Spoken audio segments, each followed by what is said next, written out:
Ooh, finally. What's going on, guys? I'm real sorry about that there. I was having a really difficult time trying to get the cover, the thumbnail for the stream there. Computer decided it was going to give me problems. Yeah, so but I'm here now. As Sean Connery would say, the day is mine. Oh yes. Oh, yeah. Signed all in. Oh boy. So Claire, Zachary, got a couple more coming in here. Yep, so yeah, looks like Bob Shaw trying to catch up on quite a bit there. I guess that all that unboxing and everything. Just get the that picture I used for the thumbnail, same as the cover here. Sort of centered there. That was the picture that Antonio Vance drew for the cover page. Also, the one behind the guest star character Nose, Robert Hill, aka Nose. They have these. Oh man, snap! I, okay. I know you're gonna get tired of hearing me say that. There, I've been kind of. Oh boy, I got. Tell you what. Let me make.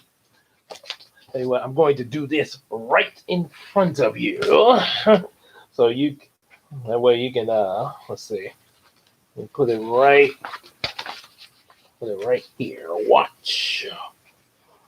Watch. Wall E. Wall E from that way I can that way I make sure I go to the right page. Zach.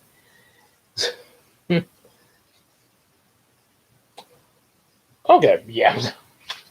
I was almost done writing it, but hey, that worked too. I'm like one of my managers at on my job say, write it down because I'm not gonna remember that. So write it down. That's what he used to would tell us, like when we'd be requesting vacations back in the day. He would tell us, write it down. Yeah. But Forrest, who drew it, yeah, it was Antonio Vance. His I think I showed it in the early stream, but I'll show it again. Yeah, I can see his picture there. Yeah, he was the he was the one that drew that cover as well as also the Robert Hill Nose character. Yeah, so yeah, yep. So and also he also got another he also got another book, Truly Faithful, which is a marriage book based off him and his wife. There, yes, I had. Back when I was writing this book, yeah, I knew him from. Let's see, because I started this series in 2011. Let's see, by the time I got to this anniversary book, it was like 2016, I want to say. So I knew him at least from, I want to say, 2014, I think 2014, uh, and I think what was it, 20, right after Avengers Infinity War in 2018, he had moved to out to Texas. That's where he's at right now. Yeah, him and his family could cap in order to because they had a job. He had a job offer out there, so that's where they at now. Yep. He actually found me. Yeah, he actually found me because he saw one of the previous books that I've read in the stream way back then because I wasn't doing streaming back then. When I was writing these books before the comics, he saw one of them in the library uh, and was like, "I've seen this guy before," um, and he and when he actually ran into me on my job at Kroger, was like, "You write these Heroes of Dream books, don't you?"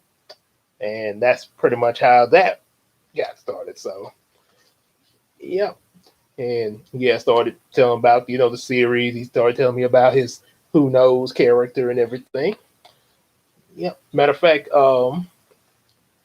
I have a an album in one of my jump drives of old pictures from his Who Knows page of what he has. So I might release that one. That might possibly since and read about that so you guys can see what he did and everything.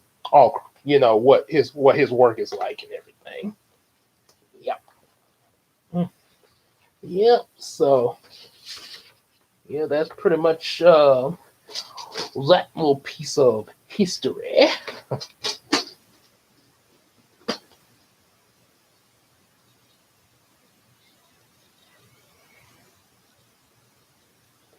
Oh yes, the Peter Pan thing. Yes, I remember. Yep. The yeah, when we saw that VHS of my old school play Peter Pan. Yes. Oh boy. May, amazing how we all run into each other. Yep. Really something. So, all right. So got that little piece of history. Cool. I know I got it wrote down to watch Wall E, and I know Claire's gonna probably send me the link as well, so I don't forget. Yep. So uh oh yes, the grow up Timmy Turner. Yes, grow up Timmy Turner, and then yeah, why? Yep,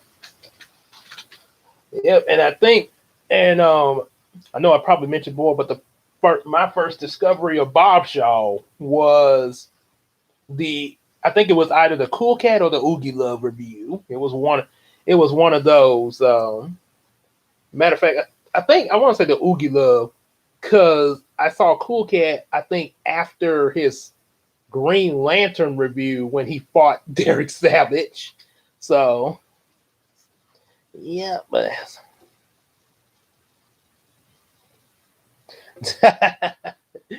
yes, indeed, yes, because you. Excuse me. Yes, as they got so far part of the Brownie React staff is me, Claire, Brownie, of course, the main star. His his other plushies, you got the BKs and AKs that come occasionally because of Claire. And of course Christina, voicing Uma and everything and also contributing as far as certain illustrations. Yep. And guess I guess every now and then my little Lanisha that works with us probably working with her in the summer for her comic, and also Casey coming every so often there when she can. So oh no, whew, oh boy, for a second I thought I was gonna AK. Oh, so far, yeah, we had so far Audrey's the only AK that we have present at the moment. So yeah, all right, so let's start with that first voice suggestion. We got Sean Connery. The day is mine. I went with your mother back. And as we can see, we're starting with the ninth chapter. And show you the pictures early before I started reading. There's a Grim Reaper guy, Grim Reaper looking guy. He's got a microphone and everything. Oh boy. And it looks like he's about to bring forth some yellow dragons. Look like they might be coming out the computer or something. Okay, so Chapter 9, Dimensional Chaos. Suddenly, at the New Orleans Convention Center, after the Hero Quest panel was almost finished, a man in a mysterious cloak barged in, marched on the stage, and took the microphone from Johnson and said, "You all like comic books? Well, I'm about to put every one of you in one." Everyone pondered and looked around, each other confused at what the man said, and In the very next minute, he fired a blast at the floor which sent everyone flying back a few feet. Everyone got up, and the man disappeared, and an army of dragons, known as taffy dragons, started blasting the outside of the convention center. Bruno and his parents huddled together with Nose, Samuel, Brian, and Calvin and Riley. Taffy dragons? So we got dragons made out of Laffy Taffy? Oh my god! Ha ha ha ha ha! My guy is the devil, huh? Well, I guess technically, well, he's dressed like the Grim Reaper, so I guess technically you could say that, kiddo. Hey, what we got next? We might, oh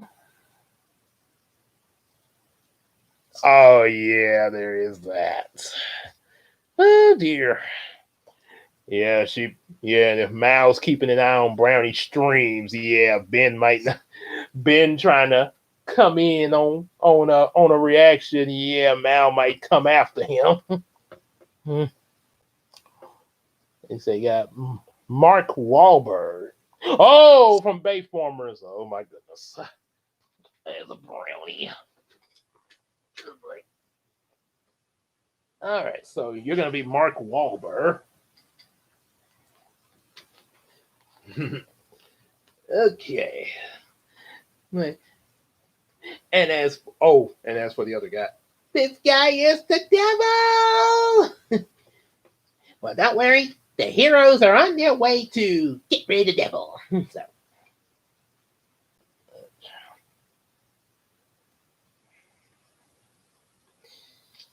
Oh yeah, yeah. That's gonna take some clever writing there to figure that one out. But yeah, see.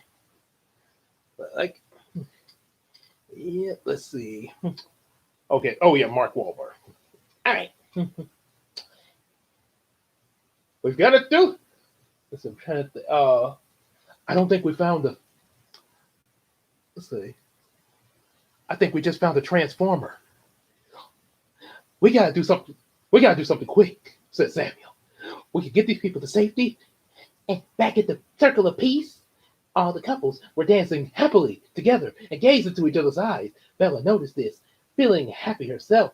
She was about to give Jacob a surprise kiss on the cheek when he gazed in amazement at a really large boat passing by. But before she could, she noticed a portal in the sky. A large spear launched out of the portal into the Red River, and with a huge splash that washed some of the people back a few feet, completely soaking them. "Wait, you was about to kiss somebody? Tessa, I told you! You're not to be dating before high school is out!" Oh boy. Bay! Oh my goodness. That Michael Bay. I will give him. I will give. Not. I'm not saying I'm crediting Bay for this, but I will. Mark Wahlberg.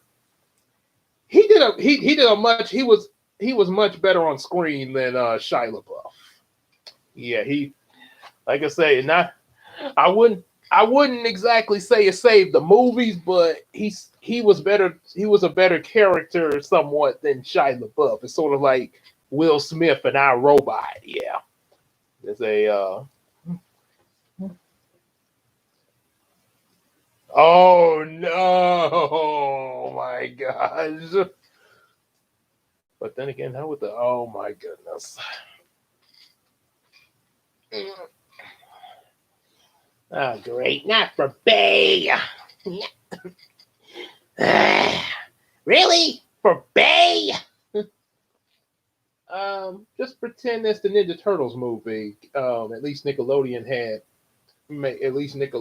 sort of balanced that out a little better. Okay. So Nose, Bruno, Floyd, and Ellen had gotten everyone to safety. As Star Trek and Target Banter makes Orgirl, Nightfox, and Dashtail rushed outside into action against the Taffy Dragons. We keep reading these superhero names. They're going to make a rap out of this. They started off good, but more Taffy Dragons attacked, stronger than the previous ones. Eventually, the heroes found themselves stuck in large globs of taffy. Then the man from the man from earlier entered and took off his cloak to reveal his true form. It's Catatron from the Ultra Cat comic, said Star Striker. Hey, like Catatron was a furious silver android male cat. You knew heroes were a better challenge than Ultra Cat, he said. But unlike him, you won't win against me. What makes you think that, you metallic jerk? Asked Dashtail. Catatron fired sour milk at all the taffy globs that the hero was stuck in. You're gonna need more than that to beat us, said Target. Well, apparently there will be more to that. I can't believe. Yes. Yeah, Michael Bay is definitely a nemesis. He's definitely a nemesis, Zach. Make no doubt about that. Oh boy, let's see. Since Claire brought up Sean Connery earlier, I'm gonna Alec Trebek. Well, let's see what we got. Oh, Dino Mutt from Scoob. Let me see. Hold on. Let me get his voice. Good, Professor X. I'm picking up something. Let's see. Okay, I think I'll do it. Let's see. Okay, might not be perfect, but I'll try. Well, you're right, said Catatron. This isn't just sour milk. It's mixed with poison and acid in it. Soon it'll eat through the taffy and slowly eliminate you. I like to watch my victims suffer slowly. So Catatron gave an evil laugh as the milk burned through the taffy. The heroes tried to get out, but it was no use. And just when it seemed like it was the end, 5 lights shined brightly through. Soon everyone saw 5 warriors in different color uniforms, red, blue, green, yellow, and lavender. And in no time, they quickly defeated the Taffy Dragons and Catatron. After that, they freed the other heroes from the Taffy Globs. Right? And where the heroes were stuck in the Laffy Taffy.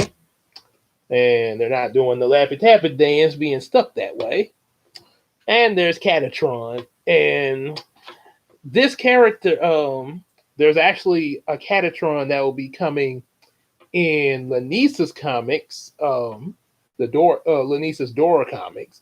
So yeah, she's using the Catatron name now, but it looks different from what you see here, the Catatron in her book. And these are the 5 heroes that they mentioned. Yeah. Somewhat. Actually, the thing I don't know if you've seen this show. The image I had in mind when I drew these 5 was Voltron. Any of y'all ever seen Voltron? It's pretty much like Power Rangers. At least I put it this way: they have 5 mechanical lions that form into the ultimate warrior Voltron, pretty much their Megazord. Yeah. So it's pretty much like an animated Power Rangers there. Is one of my favorite things. All right, Voltron, form now. They form the legs, they form the arms, and then the body, and I'll form the head. Yep. So that's kind of what I had in mind with these 5. There was Voltron, but yeah, it's pretty much similar to Power Rangers. Yeah, and animated Power Rangers. Okay, so we got CJ Dragon Brownie. Oh boy, gotta get Brownie again. Done strain my right arm with this book, having to hold both of these most Brownie in this book now. May I say I'd like to. I like to burn my victims with fire as they're tied up. Right, CJ and Carlos? Oh dear. Okay, so what we got here? CJ drags you into an adventure here. So the Atlantean sisters had transformed into their Atlantean form and used their force fields that they used in space that morning to fly down the whirlpool and find the source, which was revealed to be a red android female elephant using her trunk to create the whirlpool. It's Eladraine from the Deep Sea Man comics, said Bubblina, and if she continues this whirlpool, the people on those ships will be in danger. Well, leave it to me, said Crystal.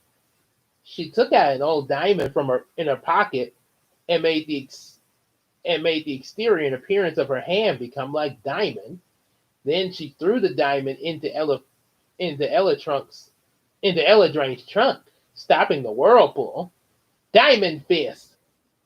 Crystal punched Eladraine's jaws hard, knocking her back a few feet. How dare you! Shouted Eladraine angrily. She fired the diamond out of her trunk at the girls. Backlash punch, said Gina, punching the diamond back toward Eladraine.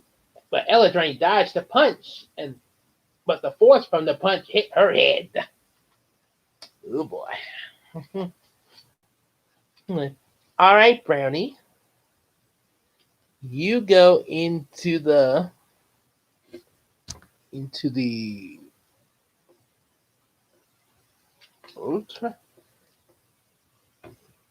wait. Oh, booby trap. Okay. Okay, I was about to say, because I was like, that's an unusual type of temple. Okay, booby trap. Booby trap temple. Why am I going in first? Well, that's CJ for you. And there's Eladraine right here that they're talking about. Her big trunk she's what was causing the whirlpools. There's Gina and Crystal giving her a punch. Yep.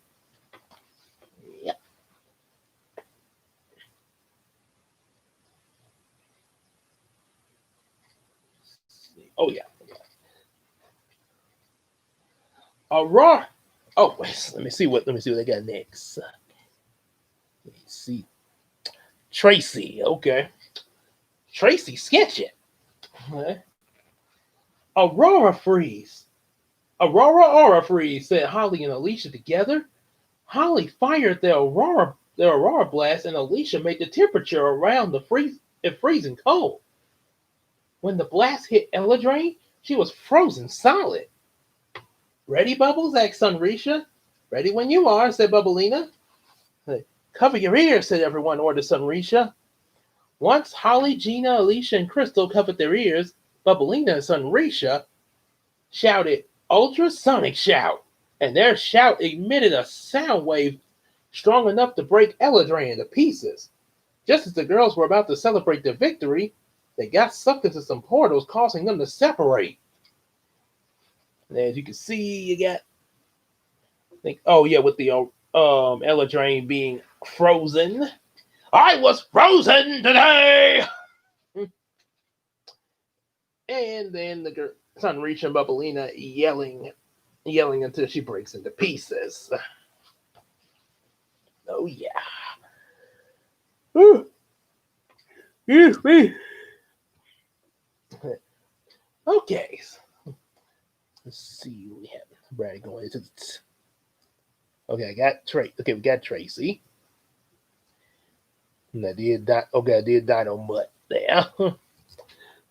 Guess I could do Scooby-Doo. The Warriors were actually Johnson, Sakura, Satan, Diana, and Tyrone. And they knew the civilian identities of the current Dream League members. Star Striker, Target, Sword Girl, Nightbox, Dashtail, and Vectorback were in shock. How do you know who we are? Asked Star. When we first moved to Hollywood, started Johnson.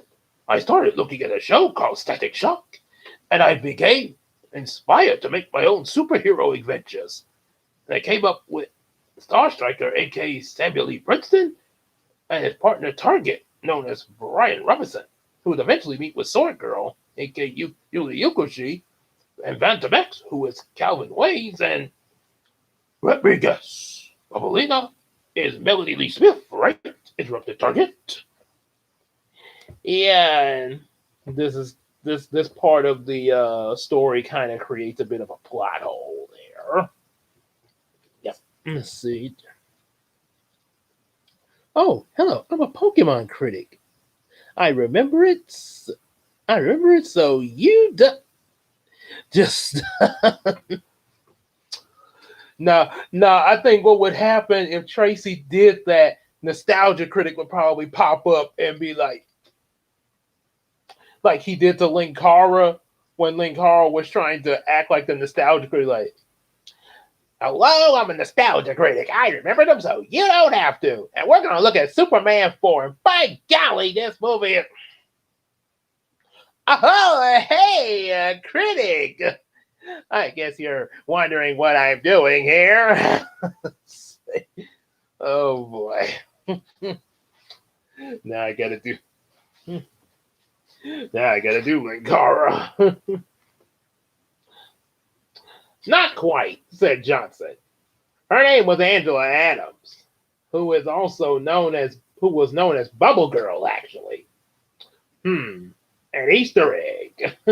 Of course, Bubblina would sound more feminine and original, said Diana.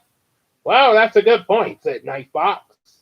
As Johnson continued explaining some more, Dashdale became captivated by Sakura. In his mind, she was a glowing golden beauty.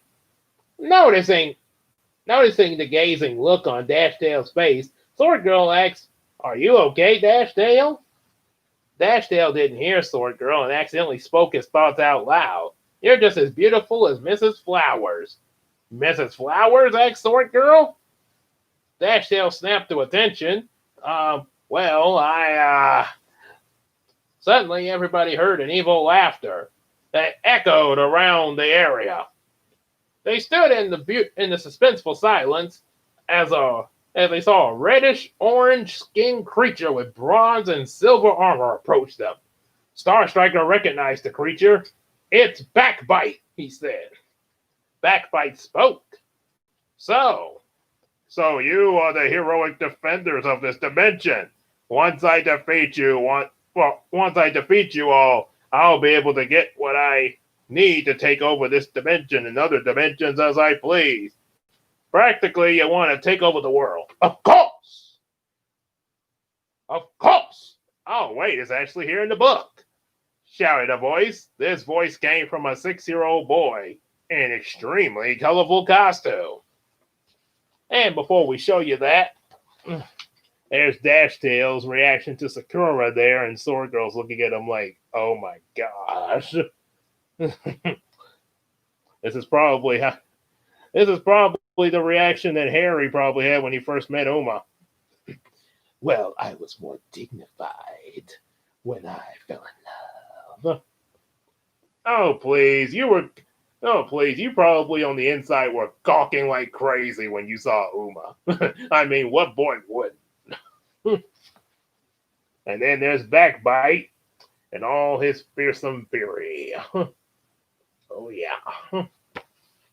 And out of character, for example, Backbyte being the main villain for this story, this villain was actually also an ideal of Antonio's as well, that he submitted to the book to be the main villain there. So, yeah.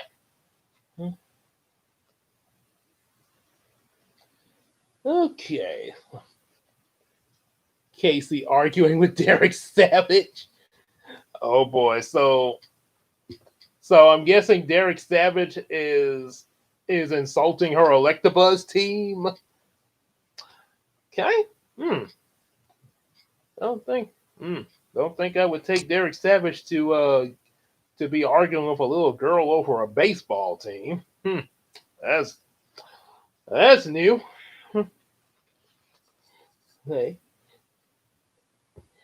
Hey, this is my assistant Warptag, said Backbyte. This little boy has been very useful with helping me with my plan. The gravity straw, said Target. I see you're very knowledgeable about me, they said Backbyte. Nightfox and Sword Girl looked confused. The gravity straw? They asked. And Star Striker explained. In the Ultra Cat comic, the planet was a planet that was made of pure energy called Backbytus exploded, and the impact of the explosion destroyed Ultra Cat's home, the planet Furon, and the fragments of both destroyed planets exploded into the sun, creating the formation of Backbyte. So he's pretty. So he's made of cosmic solar energy, which is known to be totally unstoppable. And in the end of issue 50 of the Ultra Cat comic, Backbyte created a humongous device in space called the gravity straw. His original attempt was to cause the Earth to spin backwards, but the device malfunctioned and caused the Earth to stop spinning completely. Well, once Backbyte saw the effects that it had on Earth, he was still pleased despite the device malfunctioning and took advantage of the people on Earth being almost totally devastated. After a brief tour, he began to rule the Earth. Of course! And Target continued. However, Ultra Cat gathered all the IT comic superheroes together. Food Cat and Food Bear, Double O Cat, Number Woman, Super A and Super B, along with the Alpha Guardians, Stretch Girl, Ego Man, and Deep Sea Man. Together they formed the Fantasy League and took Backbyte down. Hey, well, that don't really. Well, the Electabuzz. Let's see. I'm just saying that Cool Cats are way better than the Electabuzz, Casey. Hey, Cool Cats aren't even a real team. Well, some could say that about Electabuzz. Don't you dare insult the Electabuzz! And here we got Backbyte's assistant, Warptag. Oh yeah, Warptag, who probably is reminding you guys of a lifesaver candy. And right here we have a realistic shot of the gravity straw, which kind of looks like a tank. Yep. And we have the IT comic superheroes. We got the Eagle Man, Deep Sea Man. Let's see, Super. I'm trying to see it from here. Super A and Super B, Ultra Cat, Number Woman, Stretch Girl, and Food Cat and Food Bear, along with Double O Cat. Yep. Yeah, go to the next page here.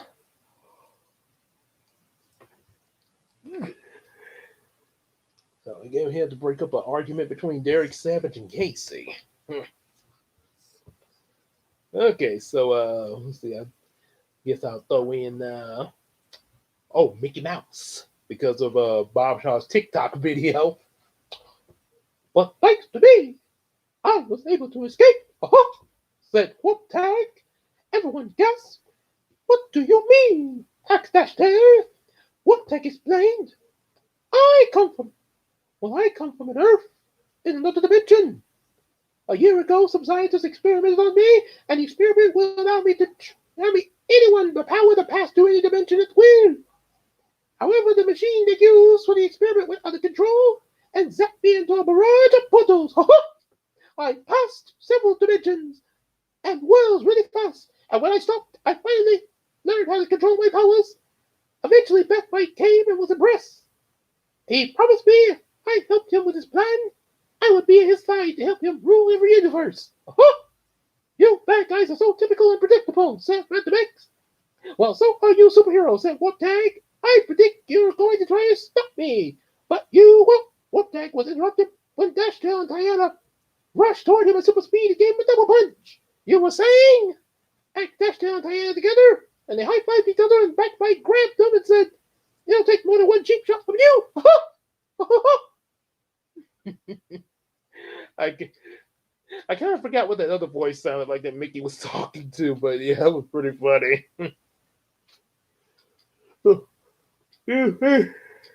About as funny as Miss Piggy and Kermit as Woody and Buzz. Right now, posed at the edge of the galaxy, Emperor Zurg is building a weapon that could possibly annihilate the planet. I know my secrets. And you, my frog, are responsible for letting my rendezvous with Stalkman. You are a toy! You're not the real Buzz Lightyear. You're an action figure. You are a child's plaything. And you are one sad strain to the frog. You have my pity. Good day to you. Top 8 worst movies. Okay. 2020. So like a memory. Mushu. Mushu actually why they cut him out of the remake. All right. Well, I could tell. Well, for one thing, they wanted to try to go by the original Mulan book, original non-Disney Mulan story, where Mushu was not in the original story, but yeah, pretty much. Another. All right. So Mushu, then Audrey, and Harriet. Mm-hmm.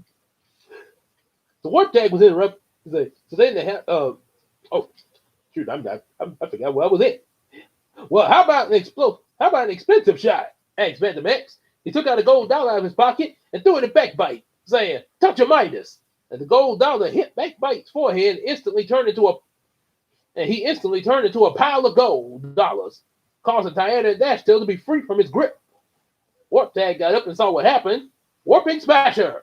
And he opened up a portal under all the heroes, sending them crashing into each other, and laughed maniacally when everybody was groaning from the impact. "Oh, you think that's funny?" exclaimed Sword Girl, jumping up. Target got up as well. "Well, how about this, little boy? Target captures!" And he fired his target captures at Warptag, which captured him on contact. "My turn," said Sword Girl. "Psychic Barrage." She used the psychic powers to levitate the gold dollars and have them fire at Warptag. Warping reverse. Warptag would agree, and he opened up more portals, sending the gold dollars back at Sword Girl. Star Sword, Battle Blade out, and Star took out his Star Sword and spun it around to deflect the dollars away. Boy, everybody just yelling out their attacks like they in Digimon or something. Or either in Pokemon, when they say Thunder Shock and Thunderbolt and all that. And by the way, why is it, hey, Disney, why in the world y'all cut me out of the remake of the Mulan movie, the live action one? I could have had me a live action form and, give them some entertainment. Because Mushu, we wanted to make it like the original Mulan story. And you weren't really a part of it. But we did make you into a phoenix. Man, I want to be no... Well, okay, a phoenix would be kind of cool, though. But man, you ain't put my charm in there, nothing. You just completely gave me the shaft. I'm going to do you like that little cricket in the animated movie. I'll pop one of his antennas off, throw it across the yard, see who the unlucky one is, me or him. Well, Mickey, how about I pop one of your ears off your head, see who gonna be in the remake then, me or you? Oh, you would not do that. Because if you did, you would see the dark side of the mouse. And you don't want to see the dark side of the mouse. You want to try that new show?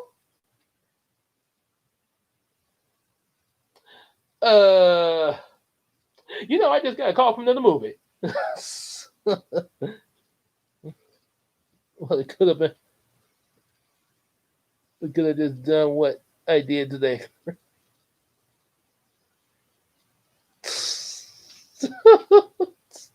Name the guy Cricket.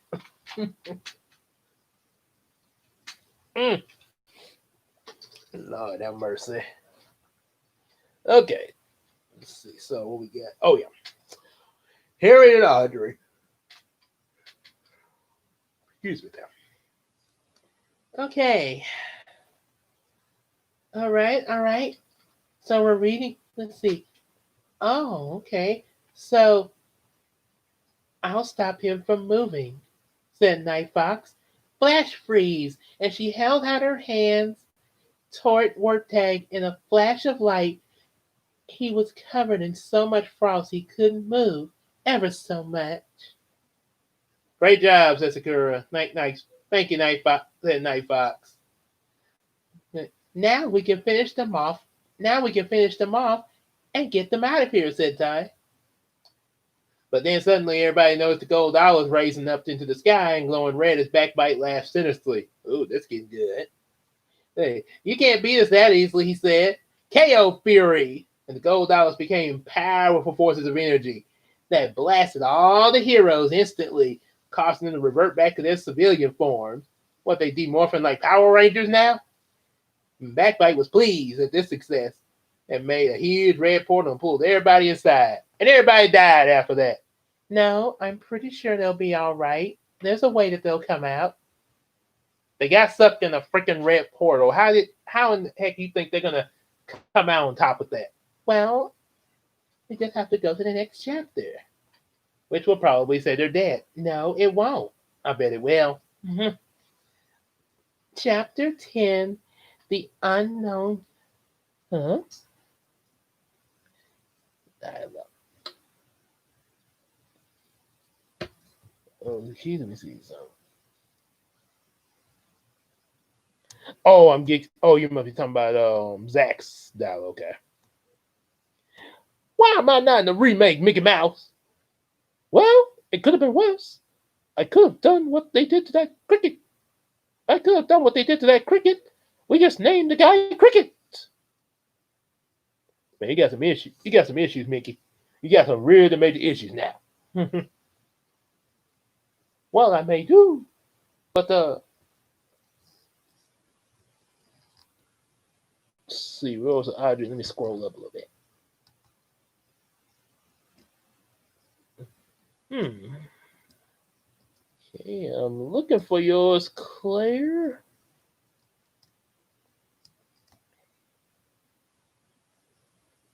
Yeah, I think that may be what happened there. It may, yeah, may. Try. Okay, below that. Okay, I see. It says read the dialogue. Yeah, it says. Yeah, yeah, right below Zachary's. Okay, Zachary got. Yep, it's retracted because it says on here message retracted under where you say another Audrey and Harriet reacted to kids, but Harriet getting inappropriate. Yeah. See? Right there. Yep. Right there. A little backwards, but yeah. And then that's Zachary's other line right there. Yep. And oh look. Hey, look, I'm on the camera. Yep. Yeah, probably just resent. Yeah, just resend it there. Yep. All right. So we're going into chapter 10, The Unknown Universe. And I'm gonna give you a little bit more of Harry and Audrey for that banter, a little bit more of the banter.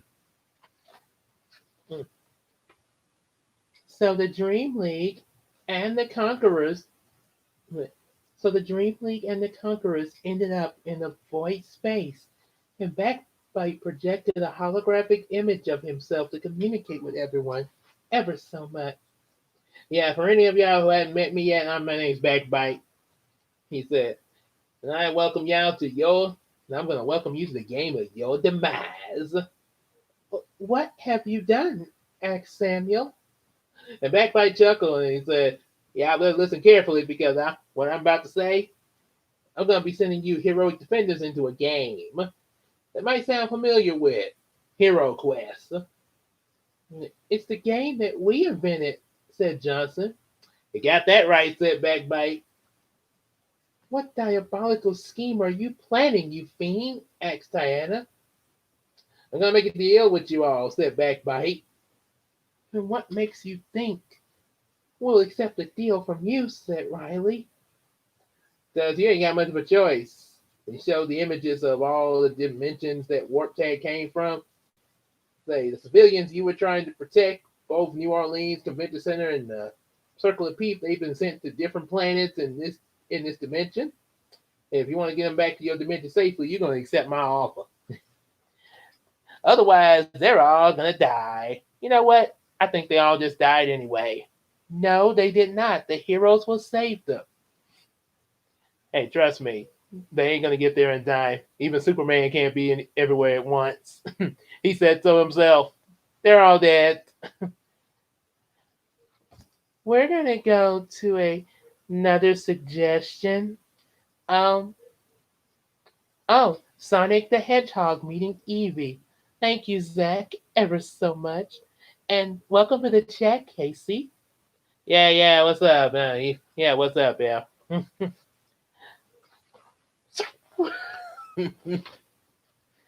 So, guys, okay, got the dialogue. Hang on. Um, where's that, Claire? No. Yeah, I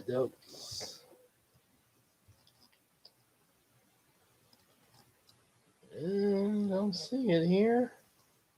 So I'm scrolling, trying to see if maybe I accidentally looked over it or something. Okay, now that's where the voice suggestion started. It's not showing up on here. It's almost like when I tried to post something one time. Oh,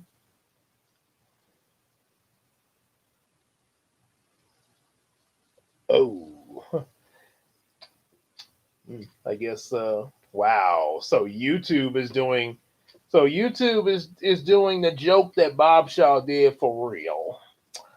Ouch. I guess. Family approved. I guess. Okay. Well, let's see. Okay.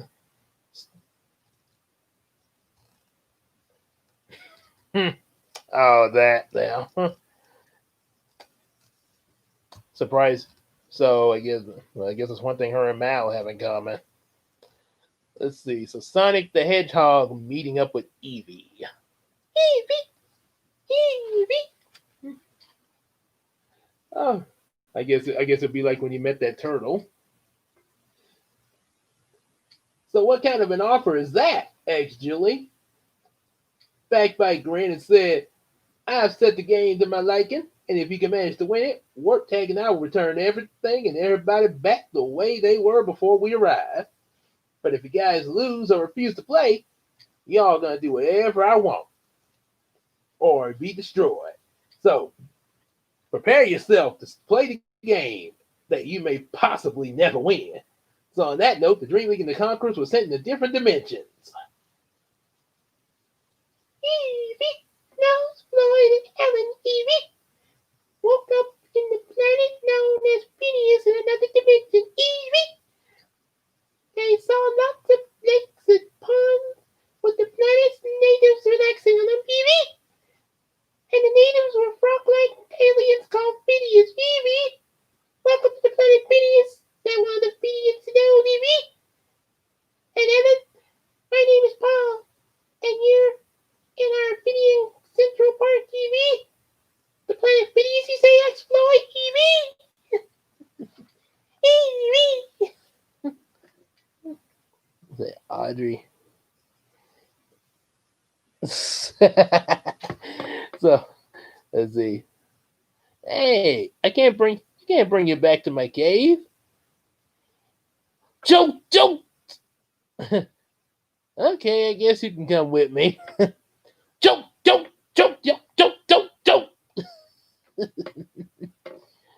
Let's see. So another Evie and Audrey. Oh, Audrey and Evie. Okay. I kind of read it wrong. I thought it was Audrey and Harriet again, and Evie was thrown in there. Okay, but it's Audrey and Evie. That's that's right, said Paul. I reckon you all are from Earth. Is it the one in this dimension or from another?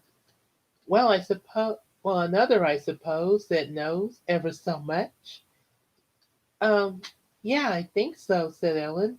Sounds right to me, said Floyd. Johnson and Naomi woke up in one of the areas of the game, which appeared to be jo- the living room of Johnson's parents back at his house in Shreveport. You okay? Johnson asked Naomi. I think so, said Naomi, ever so much. And suddenly she noticed Johnson looked younger and slightly different. Is that you, Johnson, son? She asked. Yes, it's me, replied Johnson. You look a lot smaller, ever so much. And as you can see, it seems that Johnson's been reverted back to how he was when he was 11 years old in another book series, Reality Imagination.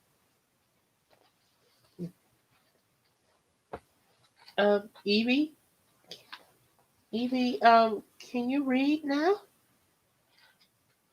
Me. I just want to look at me. Evie, you're supposed to read. It's supposed to be your turn to read. Me. I want to marry me. Evie ain't gonna read. Evie too busy looking at herself on the phone or the mirror. Yeah, yeah, that ship done set sail. Me. Andre Mel stopping. See, Andre Mel stopping back from making a live action Pokemon movie. Okay, then you got Claire's suggestion first. CJ dragging Harriet, and Harriet gets captured. Oh boy. Well, Johnson looked at his reflection on the TV screen and noticed he looked the way he did when he was 11. That's weird. But Naomi was about to ask another question until some dark Grim Reaper soldiers, some Grim Reaper dressed soldiers busted in. Johnson recognized them and said to Naomi, "These are Z Shadow soldiers." He got Naomi behind him and concentrated.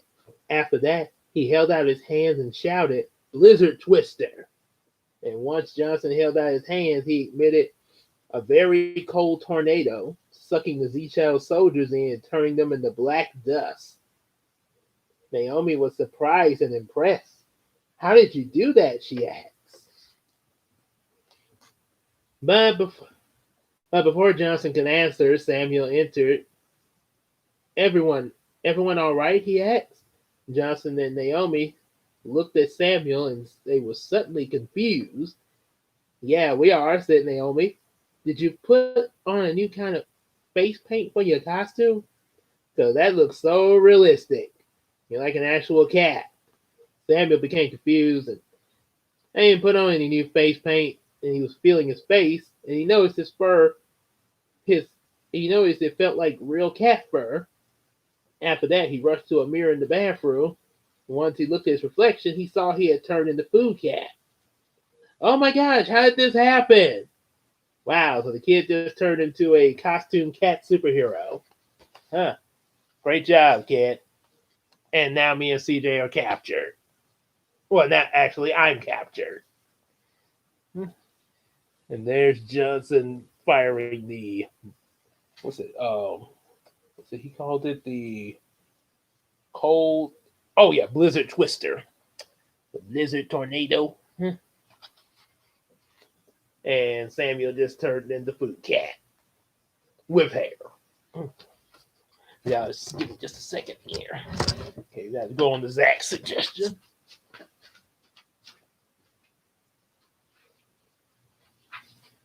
Woo. It's getting cold in here. Okay, turn a little heat. Okay, yeah. Okay, okay, we're gonna do Claire's last suggestion, then go right, and then jump up to Zach's. That which is Andre stopping by. So Harriet ranting at the natives. Oh boy. Right. Attention, Dream League and Conqueror, said a voice. Everybody got quiet and listened, and the voice could be heard in all the areas. The Dream League and Conquerors were scattered in. This is Hero, and I got some important important information regarding your situation. When Backbyte scattered you in here, he cut off your abilities to use your powers. However, unknown to him, I was able to block this effect on the Conquerors. As for the Dream League members, you will be all able to use the abilities and powers of the superheroes you were dressed in at the convention.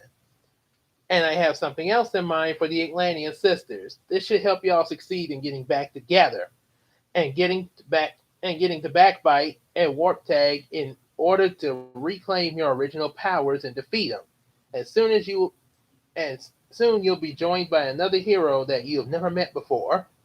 Now, show Backbyte what you all can do. All right, good night. Hey, good night, Claire. We will. I guess you'll catch the rest of this on the replay. On the replay. All right. Let's see. What was it, Zach? Hang on a second.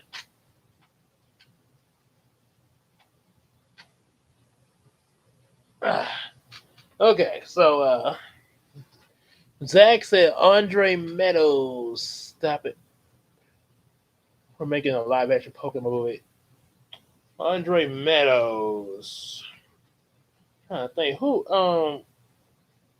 is Andre Meadows? Kind of sound familiar. I can't quite place my say who is Andre Meadows at? Oh, Black. Okay. I knew the name Andre, but I forgot that last name. I just knew the first name. And plus I've been hearing him called Black Nerd so much that. Okay. Hang on a second. So the Black Nerd now.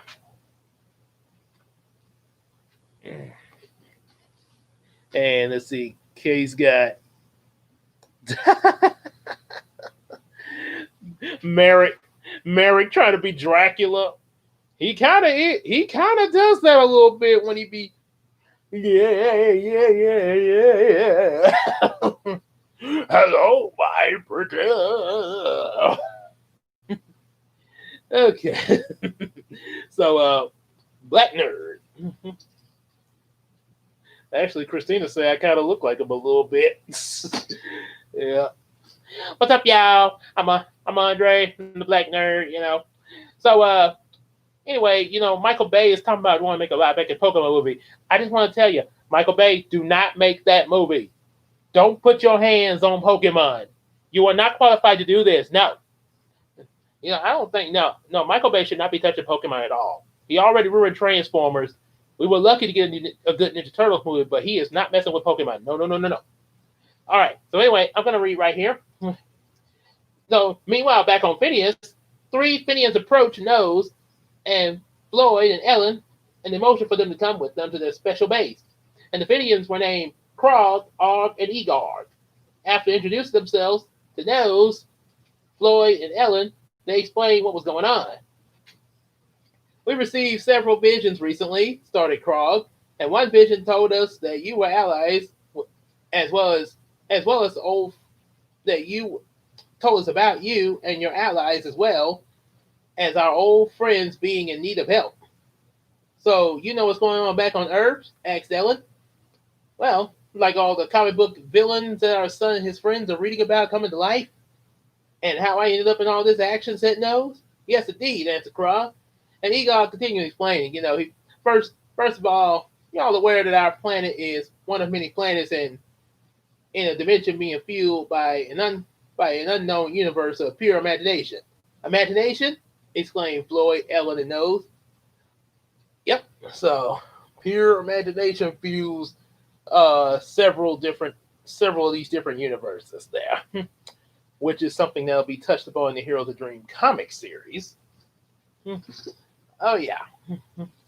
Oh, this is Yami Merrick, being Dracula. Right. Yes, my name is Merrick, and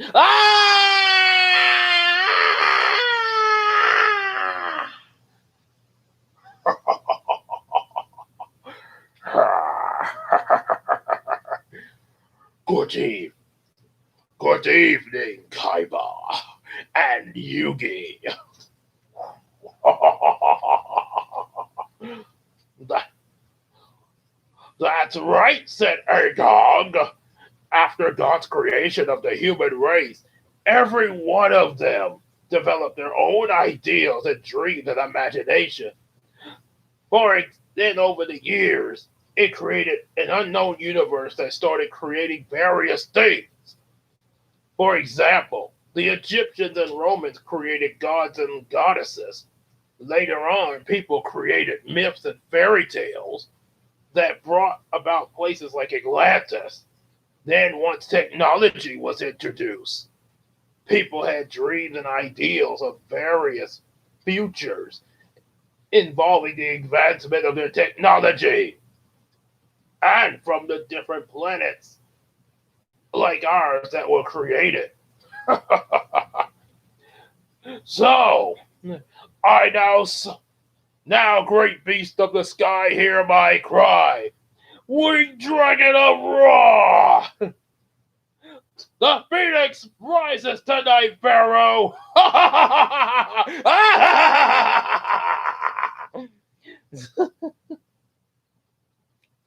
And yes, with them, and yeah, he had them. He even got little fangs in his mouth and everything, and he even got a cape. He's good. This is the final suggestion. Oh, when Doug Walker played Michael Bay. Hey, wait. Hey, you think I could get any ideas on that children's kid formula? Ooh, I blew him up. Oh well. Wait. Well, Krog continued more, and then the stronger the ideals, the um, the stronger the ideas and imagination and dreams became, more things from the unknown universe would grow and possibly become real. Sort of like what's been going on recently, said Nose. Krog added and said, well, here's what happened. About a year ago, a kid from this dimension's Earth was kidnapped from an orphanage and was used as a test subject for a portal experiment. They were not sure what they were trying to accomplish, but as a result, the kid became infused with the ability to go freely in any dimension he chose. He called himself Warptag and started using his powers to play tricks on people, and eventually, Backbyte came into existence, and Backbyte made a deal with him. If Warptag could gather the energy for his invention called the gravity straw, he would allow Warptag to help him rule every dimension. And there was a moment of silence.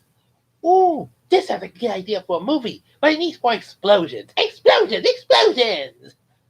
That's how you make a kid feel. Ah! Oh, my goodness. And then, what? A platypus? Perry the platypus! Hey, I can make a movie about you, and there'd be an explosion! Oh, and then I could put Phineas and Ferb up for it. Oh, they could be played by, maybe I could get Shia LaBeouf to play Phineas. No, Michael Bay, no, I'm breaking character now.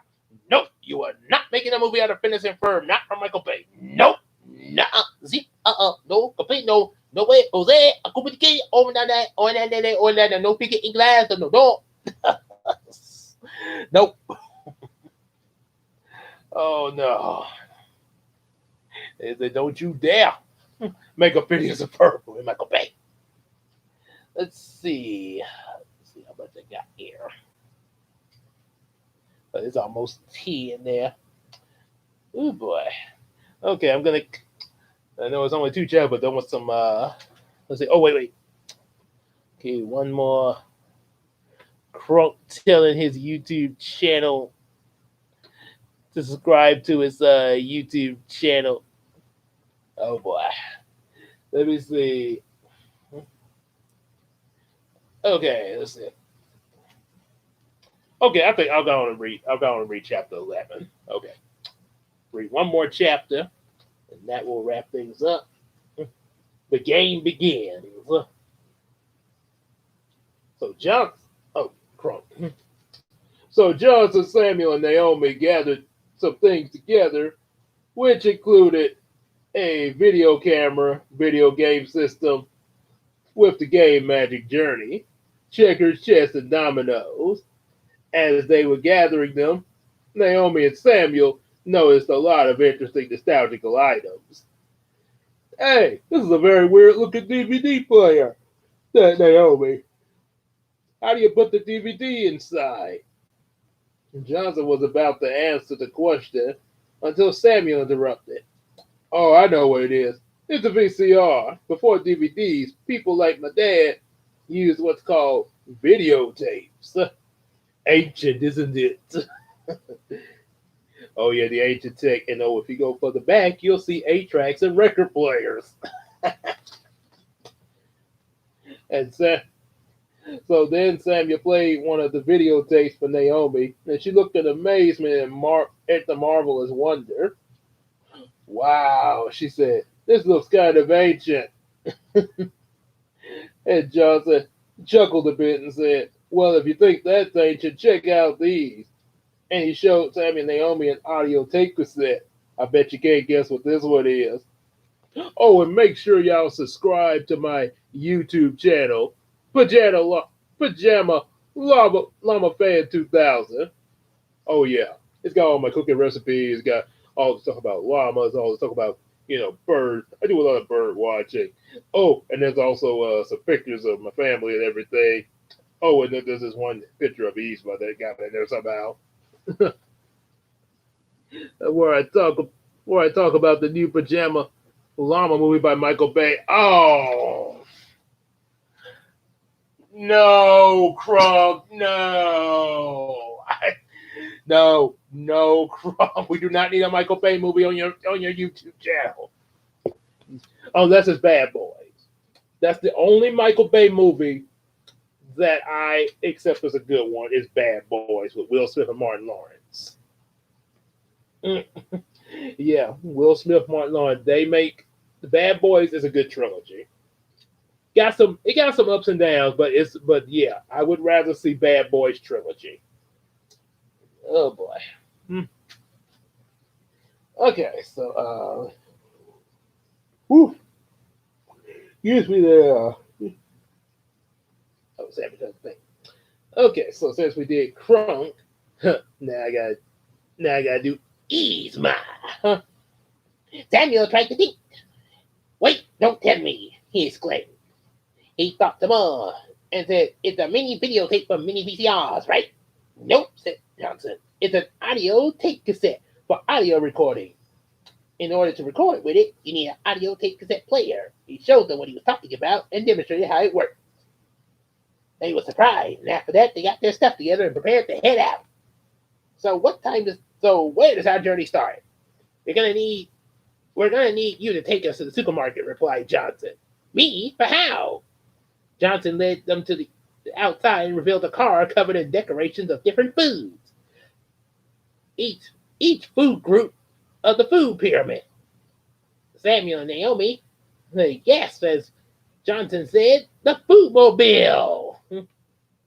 I get to drive the Foodmobile? Asked Sam in excitement. You got it, buddy. You got all the food cat's abilities. And knowledge. Driving this car will be easy. You'll automatically know what to do. Pull the lever, Crunk. Wrong lever! Why do we even have that lever? A Foodmobile. Nah, no plan out of that. But I do have a brilliant plan. First, I'll turn them into a flea. A tiny little flea, and I put that flea in a box, and I put that box in another box, and I made that box to be dead. And when it arrives, smash it with the hammer. It's pretty, pretty, pretty. So let's see what we got now. Oh yeah, Boomobile.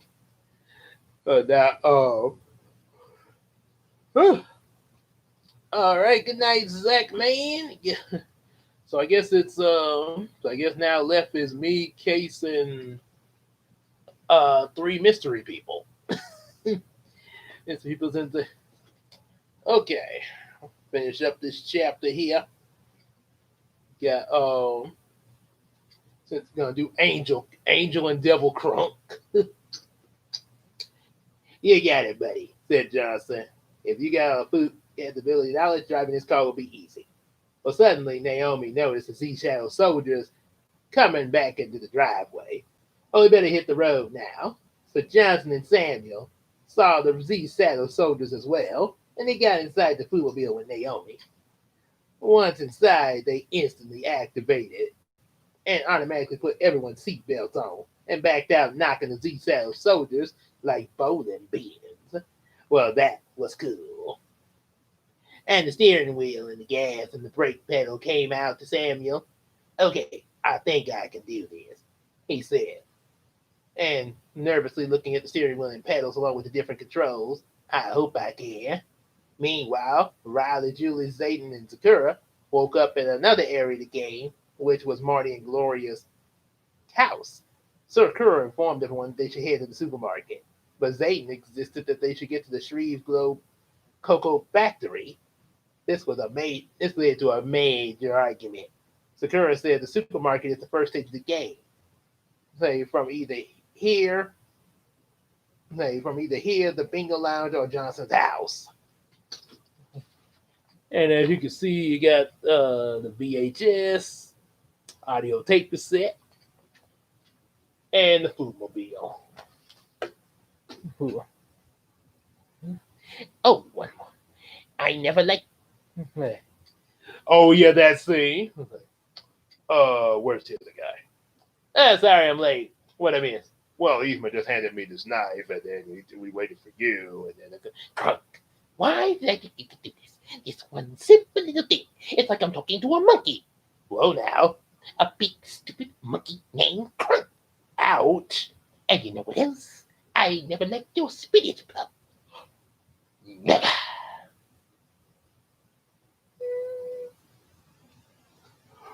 Oh, that's it. She's going down. Now, boys. From above, the wicked shall receive the just reward. That'll work.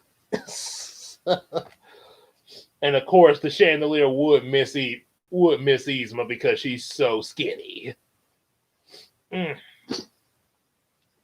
Okay, so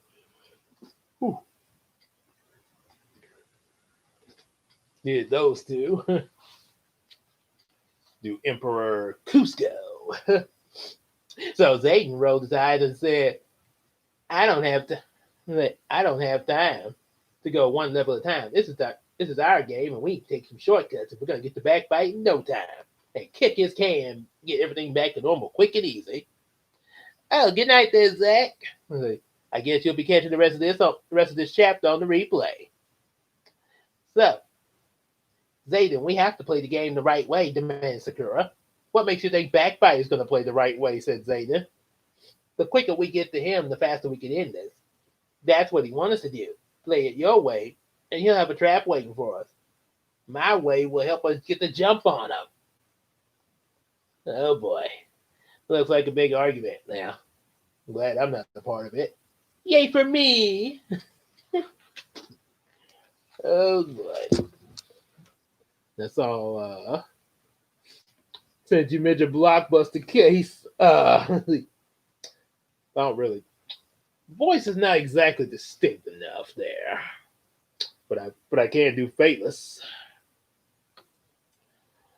Okay, you guys, that's enough," said Julie, getting between Sakura and Zayden. "Look, both of you guys have good ideas that make a lot of sense.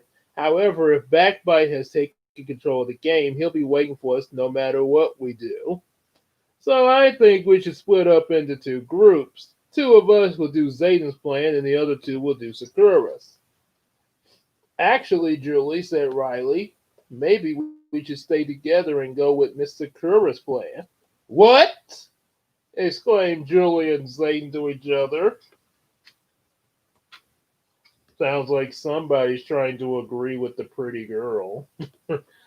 Gee, it's not like we haven't seen that before. Everyone thought for a moment, and then Julie said, well, I guess you have a good point. Aw, man, said Zayden. So Sakura smiled and said, well, it's settled. We'll start with the supermarket. And that was a real mature decision, Riley. Riley blushed and said, oh, thank you. And you're quite welcome, said Sakura. Now let's get back to Mr. Douglas's truck. And as Sakura and Zayden headed out the front door, Riley fantasized the moment about Sakura and him having dinner together, seeing a movie, running through an open field with squirrels around. A romantic? Playing baseball and then years later becoming an adult and marrying her. I guess this must be where the ideal in the Star Striker comics came for Samuel fantasizing about marrying Angela. Perish the thought. And there's a picture right there where Zayden and Sakura are having another big argument like they've had in the reality series. Nothing new there. And we got Julie in her Supergirl costume. Except her Supergirl costume has pants instead of a skirt. This was implied. This actually was implied because Casey, who actually originally created Julie, wasn't really all that down with the skirt thing and requested that she have pants with her costume instead. So it kind of looks more like she's cosplaying Superman, but still Supergirl. Although some would argue it might be more like Superwoman, but then that's a superhero from a whole nother DC film. And then, of course, we have some of Riley's fantasies here, as he's fantasizing himself in them dressed like Peter Pan in most of them. I mean, check it out. He's got the flying through the fields and the movies and the dinner. The only part that's not in the Peter Pan is where they're getting married, but he's wearing green. And wow, looks like the preacher has green hair. I guess Riley really has a thing for green, even though he dresses in an orange-red squirrel costume. Huh. Okay, so Diff Famous. And I gotta admit, that was the best famous there. Well, I suppose you might as well throw in a Bob show. Must be a Bob show. Ta-da! So the fantasy was interrupted when Riley noticed Julie looking at him with that look on her face. Riley, do you realize it's not likely that Sakura would wait for you to become old enough to marry her, she said. All right, but Riley sighed as Julie was headed off and said, well, hey, I can dream, can't I? Everyone got outside and started getting into the truck. And then when Julie was about to get in, she was knocked by into a tree by an invisible force. Oh boy. After that, an army of mines showed up and locked Sakura, Riley, and Zayden in the truck and blasted into the sky towards space with an invisible rocket. Julie started to fly after the truck, but the mines fired liquid kryptonite at her, causing her to fall back down in pain. Tyrone, Diana, Brian, and Calvin were in another area of the game, finishing finishing a game with the bingo lounge in order to get to the supermarket as well. B10, said the host Rob Gardner. Bingo, I win, shouted Diana, jumping up and down. Seems like there's quite a bit going on in there. You got the bingo host there.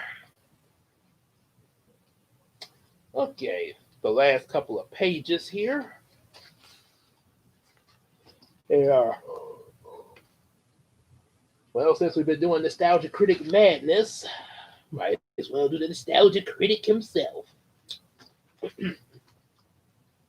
I love a Nostalgia Critic. I remember them so you don't have to.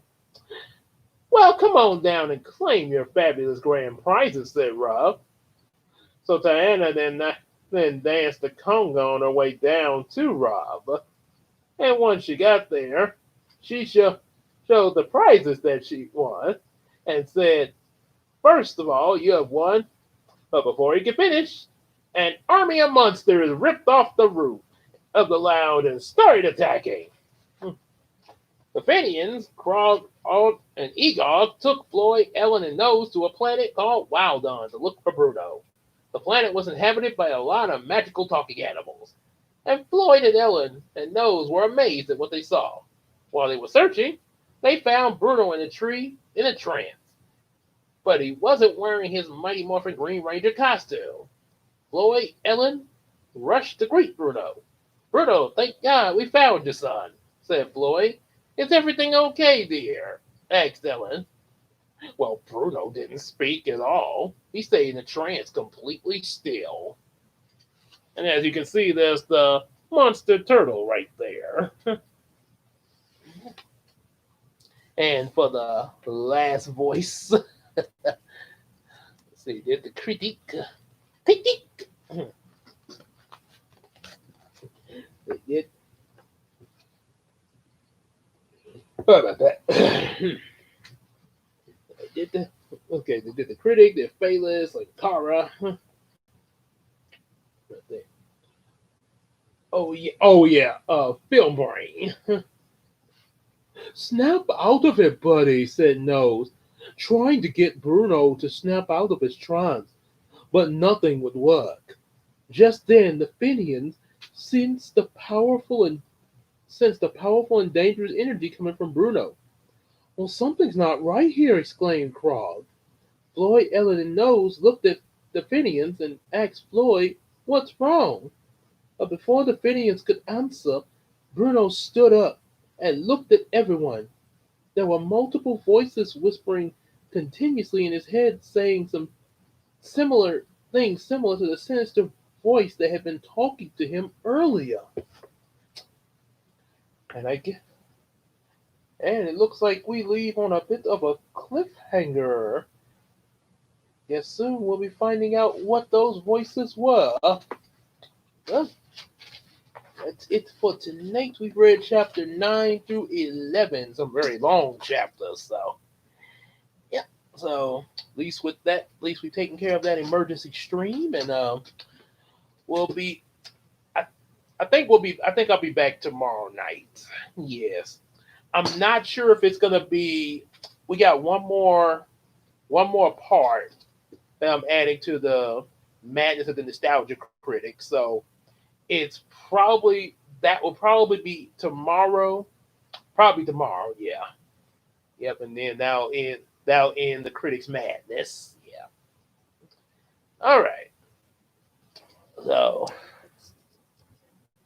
All right. So yep. So that'll be it for the night. We'll let y'all know what's coming up tomorrow once it gets close to that time, but rest assured it will be 8 p.m.